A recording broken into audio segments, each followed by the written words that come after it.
If the first victim of war is the truth, the second is often female. And the people who pick up the pieces are usually aid workers, as it is the health centers and safe spaces and camp programs that help women to work through the trauma of loss, displacement and sexual violence. Funding for this work quite often features the U.S. government. U.S. global health funding has topped $10 billion in each of the past 3 years. But all that is now at risk, after President Donald Trump's decision to reinstate the so-called global gag rule, which will ban funding to any non-US aid groups that offer abortion services or advice funded from other partners. As the cases below demonstrate, often the support given to these victims of war will have nothing to do with abortion. But, because the provider might be linked to abortion advice elsewhere in the world, the life-saving programs they offer are in jeopardy. Without U.S. funding, some are likely to close by the end of the year. And through no fault of their own, women suffering the agonies of war will find themselves alone. Menash's story. Menash had been sex slave for Islamic militants Boko Haram for months when one of her kidnappers declared he wanted to marry her.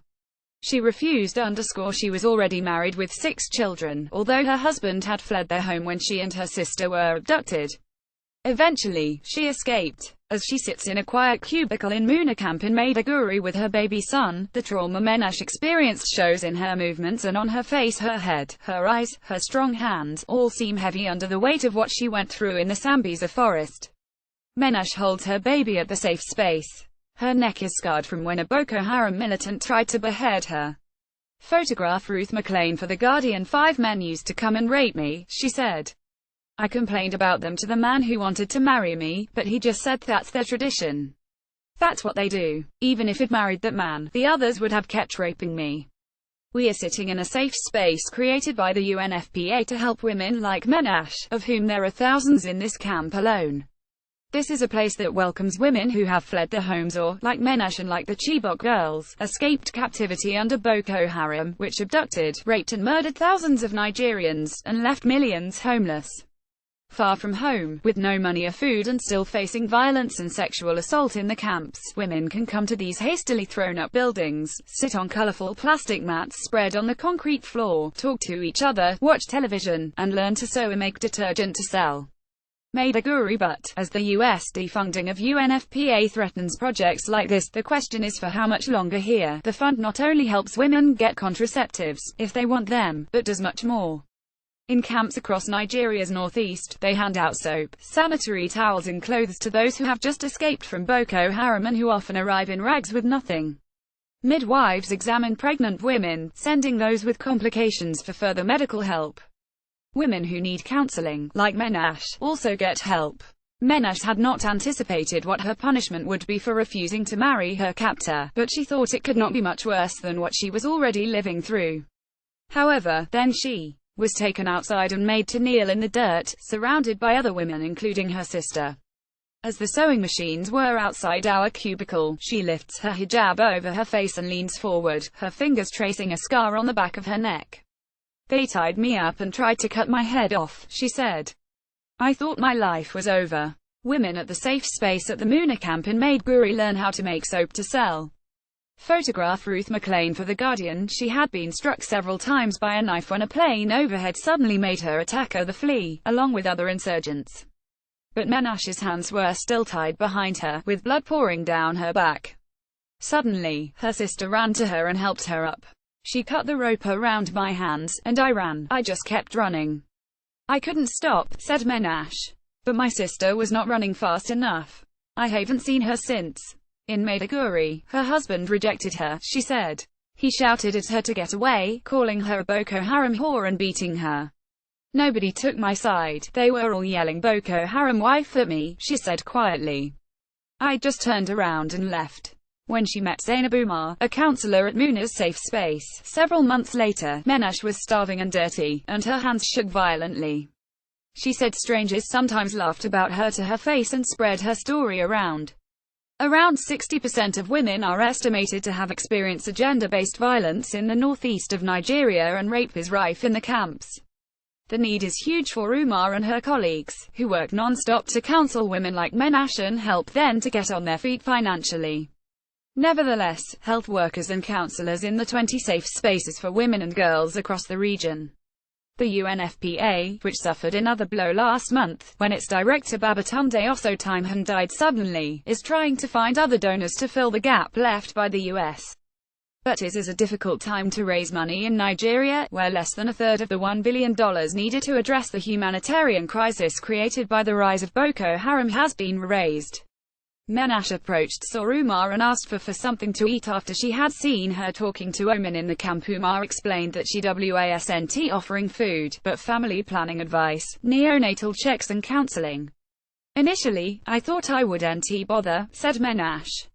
But then I thought, even if he can't give me anything, maybe I should see her. No one had been kind to me. Even after she had decided to go, it took her a while to open up.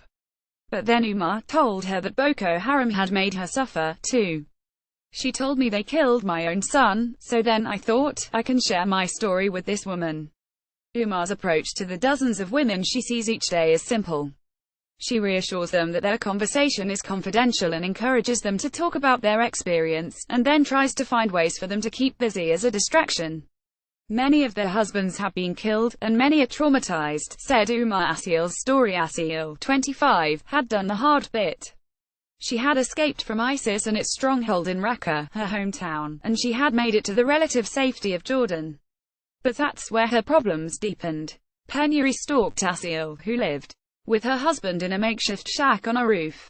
The birth of her first child merely deepened her sense of loss, alienation and depression. She stood on a roof edge and prepared to jump, but a neighbor intervened and took her to the Nur al-Hussein Clinic in Amman, Jordan, a one-stop shop for women's reproductive and mental health. I was so lonely then, said Asil, sitting in her counselor's office. I didn't know a soul. As we had no money, we had to keep moving every 4 months to cheaper and cheaper apartments. She joined 10 other women in a group therapy session led by counselor Shiraz Nsawa. Asil was the last woman to talk. By the time I had heard the other 9 women's stories, I already felt that my problems were not so heavy. I heard about awful cases of domestic violence. Counselor Shiraz Nsawa, in her office at the Nur al-Hussein Clinic in Amman, Jordan. Photographed Tara Sutton. Nsawa called her 3 times a day until she believed that Asil was no longer a suicide risk, and Asil finally felt she had some friends. This center saved my life, she said, as her toddler son squirmed on her lap playing with the straps of her handbag. The women love to come here, they feel comfortable in the space, said Nsawa. These safe spaces, as they are known, allow women a level of privacy because they offer a variety of services. A woman might choose to tell you her family she is going for a medical checkup when really she is going for psychological help. Depression, anxiety and even suicide are what I commonly see in Syrian refugee women, said Nsawa, who has been working with refugees since they began arriving in 2012. Jordan is home to more than 660,000 Syrians. People know about the physical need of refugees for food and shelter, but they don't consider their mental health. Many are extremely traumatized by what they have gone through in the war, and then this is coupled with the poverty and uncertainty of the lives here, which leads to a lot of psychological issues. But the future of the center is now under threat. It receives a large part of its funding from the UN Population Fund, UNFPA, and is one of many in Jordan that will be affected by the Trump administration's decision to defund the agency in April. In Jordan, that equates to a $3.2 million hole in its funding this year. UNFPA is already facing a global funding crisis, with predictions that it will have a funding gap of more than $700 million, £537 million by 2020. Last year, U.S. contributions to UNFPA totaled $69 million, with most of the money used to support short-term, non-core projects such as those that support people displaced by conflict. At the moment, UNFPA supports 19 safe spaces across Jordan inside and outside refugee camps. In April alone, the safe spaces were accessed by 3,470 women and girls. But these services are now at risk. Jordan, what was so great about the U.S. funds is that they were not earmarked, said Fatima Khan, a gender-based violence officer at UNFPA's Amman headquarters. It makes life much easier for us, in terms of planning, to know we have funds that can be used where they are most needed. We have made up most of the funding shortfall for the remainder of 2017, but beginning in 2018 the gap will be difficult to fill, said Christina Bethke, Emergency Reproductive Health Officer for UNFPA's Syria Cross-Border Program. With competing emergency priorities all over the world, the withdrawal of a major UNFPA donor will likely mean we will need to make some hard and unfavorable choices. Merla Story residents of the Villa Fanny neighborhood in Fundación, Colombia, take part in a workshop on women's rights. The sign on the balloon reads "Right to Life." Photograph Joe Park and Daniels for The Guardian. Merlis Castro was living in a poor village in Colombia's banana-growing region when the civil war swept through her home. Paramilitaries accused her father-in-law of collaborating with Marxist rebels of the Revolutionary Armed Forces of Colombia, or FARC. The militiamen killed him and dismembered his body with a chainsaw.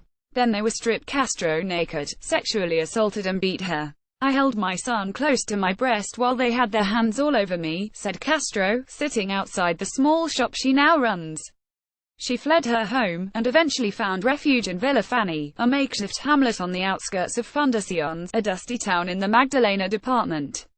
There, Castro set about rebuilding her life, with help from the Asociación Pro Bienestar de la Familia Colombiana Profamilia, a Colombian women's health and reproductive rights NGO. The group, which is partly funded by the U.S. Agency for International Development USAID, provides classes on sexual health, self-esteem, and what to do following a sexual attack. For Castro, the therapy was invaluable. After the attack, she had found it difficult to maintain a relationship and had separated from her partner. "I couldn't look at my husband after what happened to me," she said, with tears in her eyes. Profamilia has helped all of us victims here. Merlis Castro received help from a Colombian women's health and reproductive rights NGO. Photograph Joe Park and Daniels for The Guardian, but that help will soon come to an abrupt end. Profamilia is a member of the International Planned Parenthood Federation, which has refused to sign the global gag. "It's fair to say that around December our services will stop," said Maria Elena Santo, a psychotherapist working with Profamilia in Fundación. "It's a big risk because we have been working to empower the women in these neighborhoods and make sure they are able to exercise their sexual and reproductive rights." Many in Fundación argue that it is unfair to destroy the wide range of social work carried out by Profamilia, simply because the organization also provides abortions. Fundación Profamilia is among countless NGOs worldwide providing healthcare to vulnerable women that will suffer. IPPF has said that it will forego around $100 million between now and 2020, money that could have prevented 20,000 maternal deaths, apart from its other social work. Fewer communities will be hit harder than the Villa Fanny neighborhood, whose residents are almost all victims of Colombia's half-century of civil conflict, and where many women have endured sexual violence.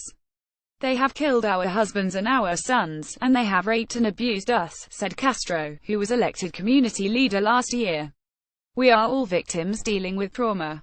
They did a lot of damage to me," she said. "I still wake up in the middle of the night unable to escape what happened." Maria Henriquez was forced from her home by paramilitaries in 2005, and now helps women in Villa Fanny to build their self-esteem. "I have worked with Profamilia, and the work has been great," she said. Teaching victims to respect themselves is very difficult. In addition to its history of violence, Colombia is affected by health issues that are prevalent in the wider region, including teenage pregnancy and high rates of maternal mortality. In Colombia, 1 in every 5 girls aged between 15 to 19 have been pregnant, according to a study by the UNFPA, and Magdalena ranks among the 5 departments with the highest rates of adolescent pregnancy. Fundación has one public hospital, which has been classified as among the most basic in Colombia. Staff there worry that without programs such as Profamilia's, unwanted pregnancies and unsafe abortions will rise steeply. Maria Henriquez was forced out of her home by militiamen. Photograph Joe Park and Daniels for The Guardian. "We are battling with a culture that does not look at the risks of unprotected sex," said Sofia Sanchez, the chief nurse. "Families don't want to talk about contraception. Girls worry that their father might see a condom in their handbag, and the result is that they choose to have sex without one.